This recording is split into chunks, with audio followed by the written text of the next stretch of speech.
teman-teman semua, kita mulai ya. Simak videonya baik-baik. Personal hygiene pada remaja adalah cara perawatan diri manusia untuk memelihara kesehatan mereka. Pemeliharaan hygiene perorangan diperlukan untuk kenyamanan individu, keamanan dan kesehatan. Tujuan personal hygiene ini untuk meningkatkan kepercayaan diri seseorang dan mencegah timbulnya penyakit dalam tubuh. Personal hygiene meliputi perawatan kulit kepala dan rambut, kulit tubuh, mata, kuku, kaki dan tangan, genitalia, hidung dan telinga, serta mulut dan gigi sebagai berikut.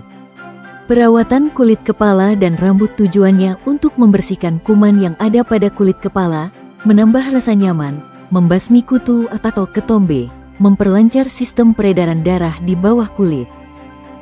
Perawatan kulit seluruh tubuh pada kulit memiliki peran yang sangat penting dalam menjaga dan memelihara kesehatan tubuh. Cara membersihkan kulit secara keseluruhan yakni dengan mandi, karena mandi berguna untuk menghilangkan kotoran yang melekat pada permukaan kulit, menghilangkan bau keringat, merangsang peredaran darah dan saraf serta mengembalikan kesegaran tubuh. Perawatan pada mata dilakukan dibersihkan setiap hari menggunakan air hangat dan kapas. Jangan menggosok mata dengan tangan yang kotor. Periksakan mata setahun sekali ke dokter spesialis atau petugas kesehatan terdekat untuk memastikan mata tetap sehat. Perawatan kuku, kaki dan tangan adalah untuk menjaga kebersihan kuku, kaki dan tangan serta mencegah timbulnya luka atau infeksi akibat garukan dari kuku. Perawatan genitalia bertujuan untuk mencegah dan mengontrol penyebaran infeksi, mencegah kerusakan kulit, meningkatkan kenyamanan dan mempertahankan kebersihan. Perawatan hidung dan telinga dilakukan dengan cara membersihkan hidung dan telinga secara teratur dan membersihkannya jangan benda tajam. Perawatan mulut dan gigi dilakukan dengan cara menggosok gigi secara teratur dan benar. Dianjurkan setiap sehabis makan dan sebelum tidur, menghindari makan makanan manis yang terlalu sering.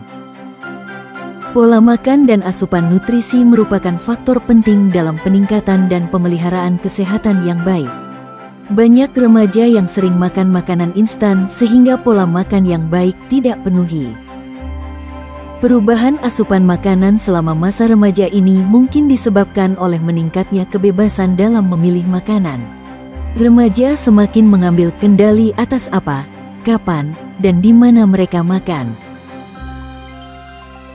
Remaja putri yang cukup mengonsumsi makanan yang bergizi akan terpelihara kesehatan reproduksinya, sehingga akan menjadi calon ibu yang sehat pada saat memasuki masa perkawinan. Jika kondisi sehat ini dipertahankan terus sampai memasuki masa hamil, akan dapat melahirkan anak yang sehat dan cerdas. Kebutuhan gizi untuk remaja sangat besar dikarenakan masih mengalami pertumbuhan. Remaja membutuhkan energi, kalori, protein, kalsium, zat besi, zinc dan vitamin untuk memenuhi aktivitas fisik.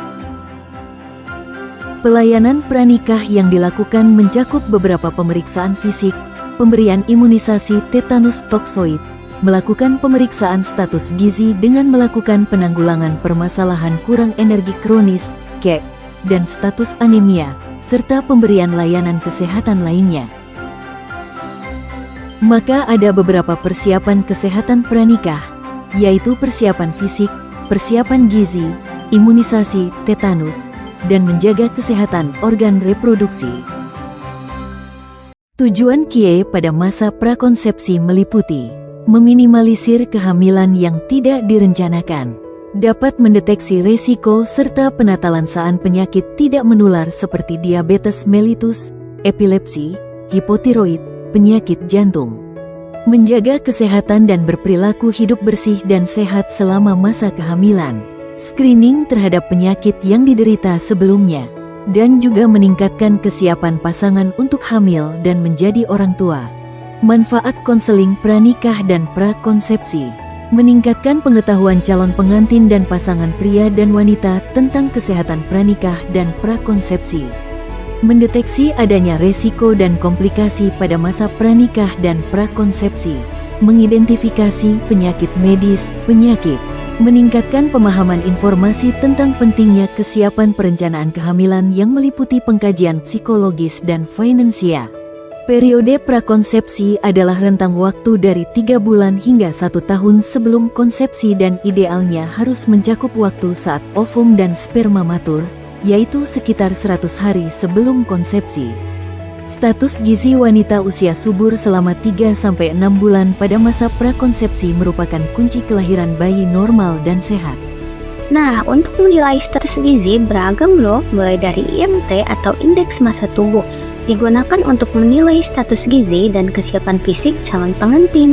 Standar IMT mulai dari kurang dari 17 atau sangat kurus, 17-18,4 kurus, 18,5-25 normal, 25-27 overweight, dan 27 obesitas. IMT ideal bagi calon pengantin mulai dari 18,5 sampai 25. Jika IMT-nya kurang dari 18,5 akan beresiko kik, sedangkan lebih dari 25 perlu konsultasi sebelum hamil. Yang kedua ada lila atau lingkar lengan atas. Lila ini digunakan untuk mendeteksi resiko kekurangan energi kronik atau kik. Batas resiko kik kurang dari 23,5 cm. Lila ini diukur di lengan kiri bagian tengah antara bahu dan siku. Jika kurang dari 23,5 cm menandakan resiko kik dan BBLR. Cara ukurnya mudah, cukup gunakan pita ukur yang tidak terlalu longgar atau ketat. Yang ketiga, kita mengenali tanda-tanda anemia. Anemia ini terjadi bila kadar Hb kurang dari 12 gram. Penyebabnya beragam, mulai dari kurang zat besi, pola makan salah, haid, atau penyakit seperti kecacingan. Ciri-cirinya juga beragam, mulai dari 5L, lesu, letih, lemah, lelah, dan memulai pusing dan mata berkunang. Klasifikasinya lebih dari atau sama dengan 12 normal, 11-11,9 anemia ringan, 8-10,9 anemia sedang, dan kurang dari 8 anemia berat. Ketiga komponen ini perlu kita perhatikan ya teman-teman. Topik selanjutnya ada masalah gizi pranikah dan prakonsepsi nih. Yang pertama, anemia terjadi saat tubuh kekurangan sel darah merah. Sekitar 25-40% remaja putri di Asia Tenggara mengalaminya. Penyebab utamanya adalah kekurangan zat besi, pola makan tidak teratur, diet berlebihan, dan kelelahan. Gejalanya antara lain mudah lelah, mengantuk, dan sulit konsentrasi. Ayo, siapa yang suka mengantuk? Yang kedua ada kek atau kekurangan energi kronik. Kek ini terjadi karena asupan energi dan proteinnya tidak seimbang loh. Di Indonesia, kasus kek pada ibu hamil meningkat dari 14,8% menjadi 17,3%. Deteksi ini dilakukan dengan mengukur lila. Jika kurang dari 23,5 cm berarti berisiko kek. Dampaknya bisa menyebabkan stunting, wasting, dan BBLR. Yang ketiga ada obesitas. Obesitas ini disebabkan pola makan yang tidak seimbang, seperti sering konsumsi junk food, tinggi gula, garam, dan lemak. Gaya hidup modern dan pengaruh teman sebaya membuat remaja cenderung makan tidak sehat loh. Akibatnya, calon pengantin beresiko mengalami gangguan gizi dan kesehatan reproduksi. Yang keempat ada stunting. Stunting adalah gagal tumbuh akibat kekurangan gizi kronis sejak dalam kandungan hingga setelah lahir. Dampaknya tidak hanya pada tinggi badan, tapi juga perkembangan otak dan emosi anak. Pencegahannya harus dilakukan sejak masa pranikah dan kehamilan agar melahirkan generasi sehat.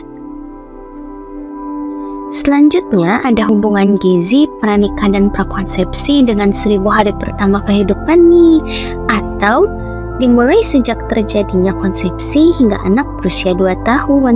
Nah, 1000 HPK ini disebut sebagai periode emas karena sangat menentukan kesehatan fisik, mental, emosi, dan kecerdasan anak di masa depan.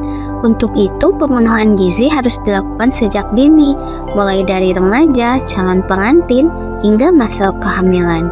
Jika nutrisi tidak terpenuhi, anak berisiko mengalami gangguan tumbuh kembang, mudah terkena infeksi, bahkan penyakit kronis seperti hipertensi, jantung, atau diabetes di kemudian hari.